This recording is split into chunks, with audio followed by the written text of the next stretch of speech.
This is my mood board on my film Captured, which is made by me, Sky Tyson, and Sophie Ratcliffe.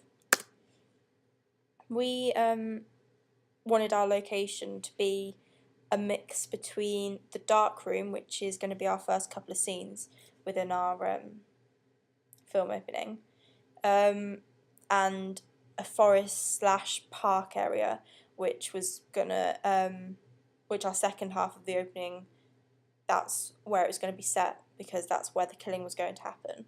So in our first part, so the dark room, we thought it would be really good because it fits with the storyline, because our main character is actually a photographer and she's developing the photo which she took of what she thought is a killing but actually isn't. And she and for the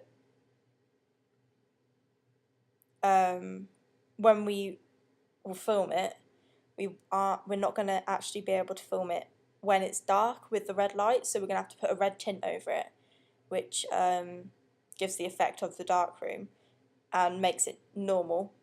We thought it would be a really good idea to film it within the dark room because the red light suggests danger, and like something bad's going to happen, so it's almost predicting that something bad is going to happen to that character or any other character. And we thought starting it off with that scene would be really effective. And as we move through the opening, we go to the park, and we decide to have it kind of dully lit, and because it's almost contrasting of what parks are supposed to mean. So they're supposed to mean innocence because children play there. It's supposed to be a bright, happy place because they're having fun. So we thought it would be really effective to have the whole contrast flip on it, because the audience would never have thought a killing would happen in that place. But within that, we decided to choose a place in which was kind of shielded by trees and was really dark. So we kind of imagined a wooded area. But when we went to scope out where we were going to film, we decided a pathway which did go under trees would be really effective. So we thought it was just like dark, gloomy place, something's going to happen, indicates to the audience that something isn't right, because it's not, that atmosphere isn't suited to the stereotypes of that place. Yep. Camera shots. Within the first bit of our part of the opening, we were going to have some intense close-up shots, so of her putting her hair behind her ears and tapping against the table, and like picking up the tongs so she could flip over the paper, just because we thought it would build up tension, and we don't actually get to see her face and like her eyes until the last bit of the opening. So we thought it'd be really nice and effective for the audience just to be shown parts of her until the very end, which you actually see her face and the eyes, and we're going to have an extreme close-up of the eyes as well. We're also going to have over-the-shoulder shots as she's turning over the paper in the solution. So it's like almost a not point of view, but it creates the idea of a point of view shot, and is really effective in a way that it's like you're almost peering in on the scene, that maybe you're not almost welcome, because in dark room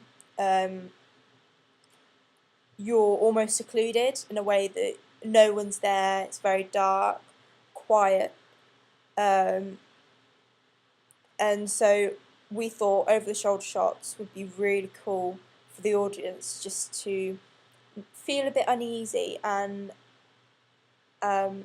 just adds to the idea of the whole darkroom scene.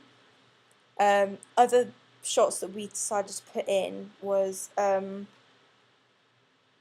point of view shots. So when it comes to the dog walker being strangled, we have a point of view shot.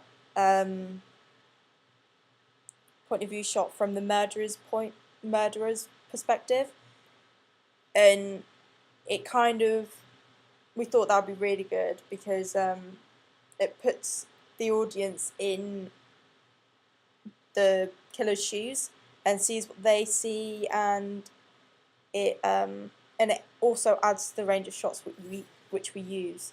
So it's very good in that perspective. Yeah, we decided to do close-up of hands more than anything because hands, I thought that having hands and highlighting them as an importance within the first couple of scenes would be good because with killings and stuff, things like that, your hands are the things that do it. It's physical. It's a physical thing to do. So it's almost influencing the audience's ideas in a way that it suggests that something physical is going to happen and therefore could be a killing. So we thought it would be really good to just have, close-ups and shows the importance of the hands in the first couple of scenes. Costumes and props. We decided to have our main character in neutral colours in the wood scene, in the park scene, because we want the audience to feel a bit like she's a neutral party. She's not good and she's not bad, because she does turn out to be good in the first bit because she's obviously going out of her way to try and find this killer, and she's using all the evidence she has, all the time she has to try and get this person, put them away. But in the end, she actually turns out to be crazy, and it doesn't actually happen. She's like a psycho. So it's she's very much, we want the audience to not feel like she is good and not feel like she's bad. So that's why we decided to have her in neutral, like green coat, black trousers, and like a light coloured top, just so the audience doesn't have really an idea about her yet. So it's almost entices them to watch it a bit more. For the dog walker, you don't actually see the dog in the opening sequence, but we decided to have her dress in a big coat, woolly hat, scarf, and loads of layers. So it's like she's innocent and she needs protecting. So she needs protecting from the weather and the cold. So it's almost like an easy prey for the killer, and an easier person to kill. For the killer, we decided to have, the actor Terence, we decided to have a black hoodie, black boots and black jeans, just plain, this stereotypical black danger, death and everything. So it's kind of predicting the future. Something's not right. He comes in wearing a hood over his head. Something's not right. So naturally the audience is going to feel uneasy. They know something's bad's going to happen. And it's all about dropping these little hints to the audience that it's not exactly telling them what's going to happen, but shows them that something bad might happen. And we decided to just have blue rope, nothing, special about that. Just rope is a typical thing to use while strangling someone. And it's easy to access, so it's not like the whole big idea behind it. Just makes it just like a stereotypical killing.